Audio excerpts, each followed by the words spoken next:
गांव बालरासर अथुणा में पुलिस गाड़ी से युवक की मौत का मामला। परिजनों ने शव लेने से किया इनकार। मोर्चरी के सामने शुरू किया धरना प्रदर्शन। चूरू के रतननगर थाना क्षेत्र में पुलिस गाड़ी की टक्कर से युवक की मौत का मामला तूल पकड़ता जा रहा है। मृतक के परिजनों ने शुक्रवार को शव लेने से इनकार करते हुए राजकीय भर्ती अस्पताल की मोर्चरी के बाहर धरना प्रदर्शन शुरू कर दिया। ग्रामीणों ने पुलिस के खिलाफ जमकर नारेबाजी की और दोषी पुलिसकर्मी पर मुकदमा दर्ज करने, मृतक परिवार को 50 लाख का मुआवजा तथा एक सदस्य को संविदा पर नौकरी देने की मांग की है।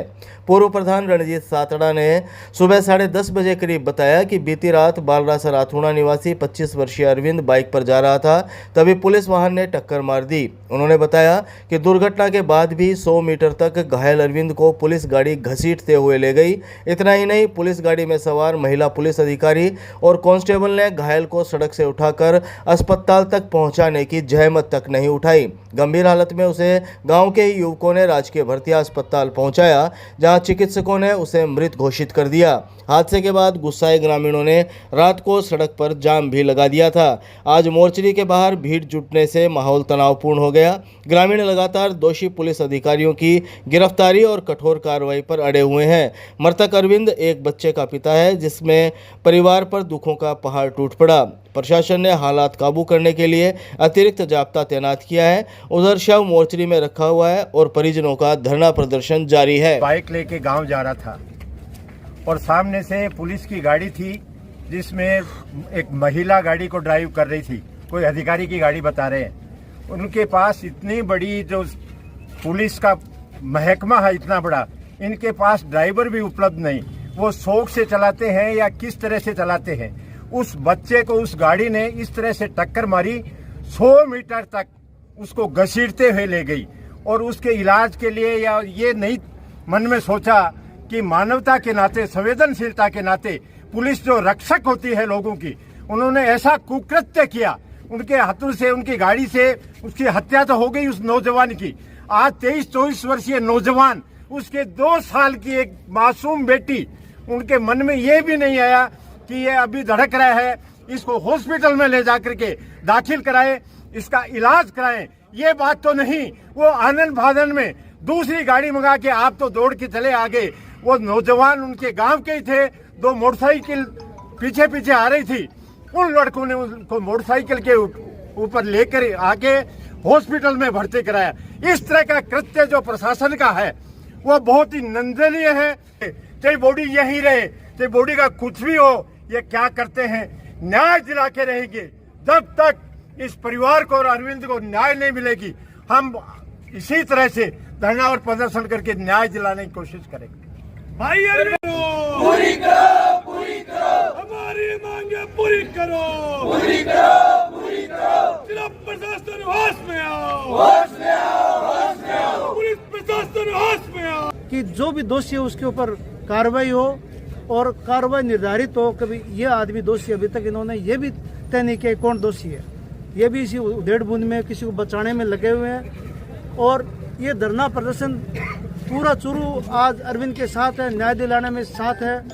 और सभी लोग ये मांग करते हैं कि 50 लाख रुपए जो मुआवजा राशि अरविंद जो अभी छोटा बच्चा है उसके 2 साल का, उनके परिवार को मिले, उनके परिवार का भरण पोषण हो और उनके परिवार से किसी को संविदा पे नौकरी मिले ताकि उनके आगे गुजारा उसको। और दोषियों के खिलाफ सख्त कार्रवाई हो, मुकदमा दर्ज हो, तुरंत मुकदमा दर्ज हो। ये हमारी सख्त मांगे है। सड़क हादसे में बालरासर अथुणा के युवक की मौत का मामला। विधायक हरलाल सारण की मध्यस्थता से सुलझा विवाद। समझौते के बाद धरना समाप्त। चूरू के रतननगर थाना क्षेत्र के बालरासर अथुणा गांव के 25 वर्षीय युवक अरविंद की पुलिस गाड़ी से हादसे में हुई मौत को लेकर शुक्रवार को राजकीय भर्ती अस्पताल की मोर्चरी के सामने करीब 5 घंटे तक चला धरना वार्ता के बाद समाप्त हो गया। सुबह से ही परिजन, ग्रामीण और कांग्रेस पदाधिकारी धरने पर बैठ गए। बाद में विधायक हरलाल सारण के मौके पर पहुंचने और प्रशासन से हुई वार्ता के बाद माहौल शांत हुआ। विधायक हरलाल सारण खुद धरना स्थल पर ग्रामीणों के साथ बैठ गए और प्रतिनिधि मंडल की ओर से रखी मांगों पर प्रशासनिक अधिकारियों से चर्चा की। करीब 5 घंटे चले धरने के बाद वार्ता में यह तय हुआ कि मृतक परिवार के एक सदस्य को संविदा पर नौकरी दी जाएगी, दोषियों पर मुकदमा दर्ज होगा और सरकार से उचित मुआवजा दिलवाने का प्रयास किया जाएगा। सहमति बनने के साथ ही परिजनों और ग्रामीणों ने धरना समाप्त कर दिया। इस दौरान एएसपी लोकेंद्र दादरवाल, डीएसपी सुनील झाझड़िया, कोतवाली सीआई सुखराम चोटिया, रतननगर थानाधिकारी रामकरण सिद्ध सहित बड़ी संख्या में पुलिसकर्मी मौजूद रहे। वहीं विधायक हरलाल सारण के साथ भारतीय किसान यूनियन के रामरतन सिहाग, पीसीसी सचिव मुश्ताक खान, पूर्व प्रधान रणजीत सातड़ा, यूथ कांग्रेस अध्यक्ष आसिफ खान, हेमंत सिहाग, पुलकित चौधरी भी धरना स्थल पर मौजूद रहे। विधायक हरलाल सारण ने दोपहर 2:30 बजे करीब कहा कि दुख की इस घड़ी में सरकार मृतक के परिवार के साथ खड़ी है।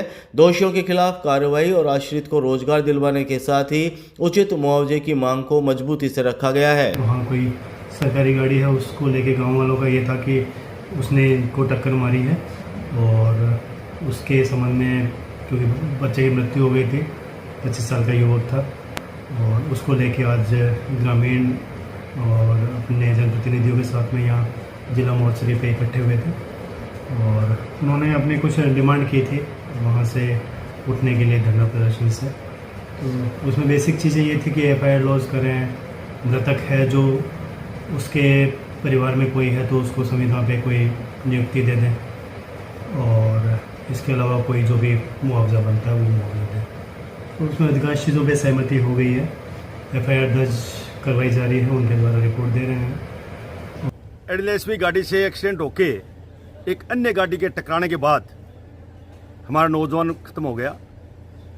हमारी वार्ता लंबी चलने के बाद में जो सरकार से सहयोग होगा वो देंगे, उसके अन्य भी और सहयोग भी किया जाएगा और एक सुविधा पर भर्ती के कारण यहाँ हॉस्पिटल में उसके बच्चे को नौकरी दी जाएगी। हमारी वार्ता परिवारजनों के साथ और हमारे वर्तमान प्रधान जी सातरा साहब और किसान मोर्चे के किसान के अध्यक्ष हमारे रामतन जी, रणवीर जी और चेतना आसिफ और सब लोगों के द्वारा सब लोगों ने सहमति बना के और परिवार ने कहा कि ठीक है वो राजी हो गए, इसलिए अब पोस्टमार्टम होगा। और एक नौजवान को है उसका बड़े दुख है। कल रात से लोग सारे उसके पीछे लगे हुए थे कि इसको न्याय मिले, न्याय दिलाने की कोशिश की है, सरकार से इंटरफेयर किया है, सरकार पूरा सहयोग करेगी। पूनिया कॉलोनी आरओबी के नीचे सड़क निर्माण को लेकर प्रदर्शन, विकास मंच ने लगाया भ्रष्टाचार का आरोप। चूरू के पूनिया कॉलोनी विकास मंच के सदस्यों ने शुक्रवार को पूनिया कॉलोनी फाटक पर बन रहे रेलवे ओवरब्रिज के नीचे बने अनुपयोगी नाले को तोड़कर सड़क बनाने की मांग को लेकर नारेबाजी कर प्रदर्शन किया। इस दौरान मंच के कार्यकर्ताओं ने नारेबाजी करते हुए सड़क निर्माण में भ्रष्टाचार के आरोप भी लगाए। मंच के पदाधिकारियों ने शुक्रवार शाम 5 बजे करीब कहा कि ठेकेदार और पीडब्ल्यूडी अधिकारियों के बीच सहमति बनी थी कि नाले को पूरी तरह तोड़कर सड़क बनाई जाएगी। इसी के तहत अधिकांश नाले को तोड़कर सड़क तैयार कर दी गई है, लेकिन बीच में 3 दुकानदारों की मिलीभगत से आधा नाला छोड़ दिया गया है। आरोप है कि इन दुकानदारों की ठेकेदार के आदमियों से सेटिंग हो गई है ताकि दुकानों के सामने बना बनाया प्लेटफॉर्म मिल सके। विकास मंच ने इसे जनहित के खिलाफ खिलवाड़ बताते हुए विरोध दर्ज करवाया। प्रदर्शनकारियों का कहना था कि यदि नाला अधूरा छोड़ा गया तो सड़क चौड़ी नहीं बन पाएगी और भविष्य में आवागमन में भारी परेशानी होगी। विरोध के चलते ठेकेदार के कर्मचारी मौके से काम छोड़कर चले गए।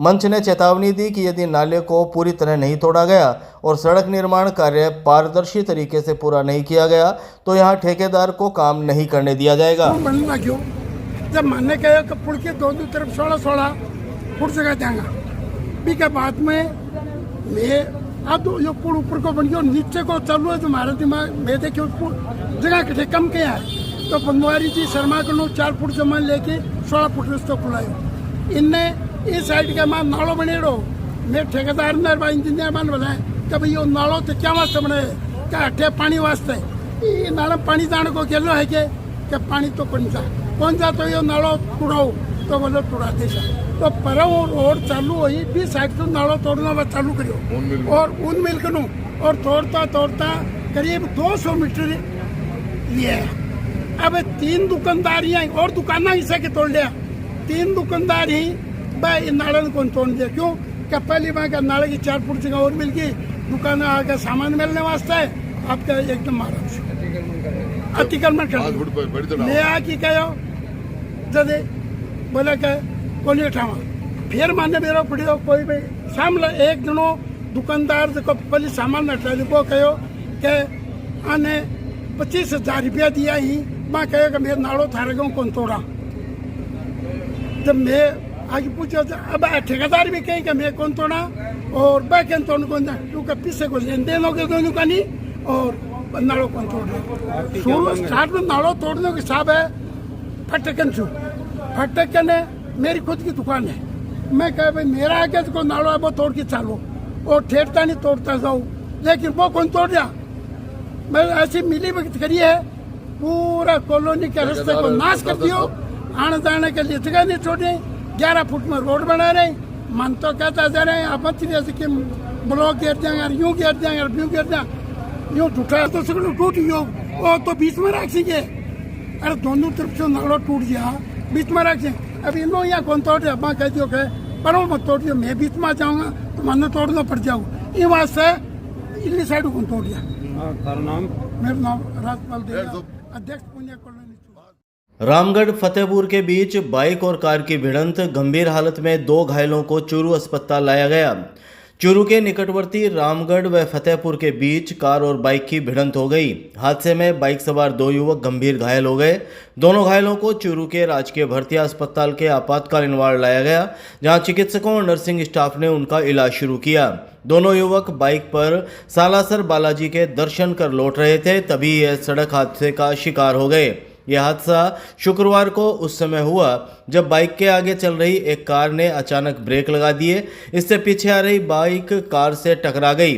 टक्कर इतनी जोरदार थी कि दोनों युवक गंभीर रूप से चोटिल हो गए। अस्पताल के इमरजेंसी वार्ड में मौजूद पातूसर गांव के योगेश कुमार ने दोपहर 2 बजे करीब बताया कि उनके चचेरे भाई विजेंद्र कुमार और तपेश कुमार बाइक से सालासर गए थे। वे दर्शन कर वापस लौट रहे थे, तभी यह हादसा हो गया। हादसे में विजेंद्र के गले और सिर में कांच चुभ गए, जबकि तपेश कुमार के सिर पैर में चोट आई है। दोनों की हालत गंभीर बताई जा रही है। घटनास्थल पर मौजूद लोगों ने तत्काल दोनों घायलों को पहले रामगढ़ के सरकारी अस्पताल पहुंचाया। यहां प्राथमिक उपचार के बाद उनके गंभीर हालत को देखते हुए चूरू अस्पताल लाया गया। फिलहाल दोनों घायल अस्पताल में भर्ती है, जहां उनका इलाज चल रहा है। हादसे के बाद आरोपी कार ड्राइवर मौके से फरार हो गया। गांव सीतसर में पुरानी रंजिश में युवक पर चाकू से हमला, घायल को चूरू अस्पताल में करवाया गया भर्ती। चूरू जिले की रतनगढ़ तहसील के सीतसर गांव में पुरानी रंजिश के चलते एक युवक पर जानलेवा हमला कर दिया गया। हमले में युवक गंभीर रूप से घायल हो गया, जिसे उपचार के लिए चूरू के राजकीय भर्तिया अस्पताल में भर्ती करवाया गया है। सीतसर निवासी घायल 35 वर्षीय सुभाष ने शुक्रवार सुबह 11 बजे करीब जानकारी देते हुए बताया कि गांव के ही बुल्ला, नानू और एक अन्य युवक गाड़ी में बैठाकर उसे खेत में ले गए। वहां तिरपाल डालने का बहाना बनाकर पहले लोहे की पाइप से उसके पैर पर हमला किया, उसके बाद हाथ पैर पर चाकू से वार कर उसे गंभीर रूप से घायल कर दिया। अचानक हुए हमले से सुभाष लहूलुहान हो गया। घायल को पहले रतनगढ़ अस्पताल ले जाया गया, जिसके बाद उसे चूरू के राजकीय भर्तिया अस्पताल रेफर कर दिया गया। यहां आपातकालीन वार्ड में चिकित्सकों और नर्सिंग स्टाफ ने उसका इलाज शुरू किया। घटना की जानकारी मिलते ही अस्पताल चौकी पुलिस भी अस्पताल पहुंची और पीड़ित से मामले की जानकारी ली। घायल युवक द्वारा हमले का कारण पुरानी रंजिश बताया जा रहा है। एक तो चक्कू मारे और पाइप एक को ना नहीं एक को ना बुल्लो एक भी बड़ा पाइप मना जानो को मैं भी भाई भाई एक रहेंगे बस भी मैंने फोन कर घर हम ले गया कि तिरपाल कहाँ रहा खेत में जब मुझे चालो भाई बस आगे ले गया, फिर मैंने मारपीट करेंगे तो रतनगढ़ पुलिस आई वाली। राजकीय लोहिया कॉलेज के सामने एनएसयूआई ने किया प्रदर्शन, नारेबाजी कर जताया आक्रोश। चूरू के राजकीय लोहिया कॉलेज के सामने शुक्रवार को एनएसयूआई कार्यकर्ताओं ने मुख्यमंत्री भजनलाल सरकार के खिलाफ विरोध प्रदर्शन किया। एनएसयूआई के पूर्व जिला उपाध्यक्ष तौफीक खान के नेतृत्व में हुए इस प्रदर्शन में कार्यकर्ताओं ने सरकार पर छात्र विरोधी रवैया अपनाने का आरोप लगाया। तौफीक खान ने बताया कि 30 सितंबर को राजस्थान यूनिवर्सिटी जयपुर में आरएसएस संगठन द्वारा विश्वविद्यालय परिसर में शताब्दी दिवस मनाया गया, जिसका एनएसयूआई ने विरोध किया था। इस दौरान शांतिपूर्ण तरीके से विरोध कर रहे एनएसयूआई कार्यकर्ताओं पर सरकार के इशारे पर पुलिस ने लाठियां बरसाई और गाड़ियों में तोड़फोड़ की। वहीं एनएसयूआई प्रदेशाध्यक्ष विनोद जाखड़ समेत कई पदाधिकारियों को गिरफ्तार कर लिया गया। एनएसयूआई नेताओं ने इसे सरकार की हठधर्मिता करार देते हुए कहा कि सरकार लोकतांत्रिक आवाज को दबाने का प्रयास कर रही है। उन्होंने चेतावनी दी कि यदि गिरफ्तार पदाधिकारियों को शीघ्र रिहा नहीं किया गया तो आंदोलन को उग्र रूप दिया जाएगा, जिसकी समस्त जिम्मेदारी प्रशासन और सरकार की होगी। आज राजकीय लोहिया महाविद्यालय में एनएसयूआई के द्वारा उग्र प्रदर्शन किया गया। गत दिनों पहले एनएसयूआई कार्यकर्ताओं पर और उनकी गाड़ियों पर पुलिस द्वारा हमला किया गया था, उनको चोटें पहुंचाई गई थी और एनएसयूआई के प्रदेश अध्यक्ष बड़े भाई विनोद जाखड़ को 3 दिन से उनके साथ की वो हिरासत में लिया गया है। हम राजस्थान सरकार से मांग करते हैं कि उनकी रिहाई जल्द से जल्द की जाए, अन्यथा एनएसयूआई का प्रत्येक कार्यकर्ता सड़कों पर आकर उग्र आंदोलन करेगा, जिसकी जिम्मेदारी संपूर्णतः राजस्थान सरकार की होगी। मेरा नाम तौफीक खान, एनएसयूआई कार्यकर्ता चूरू।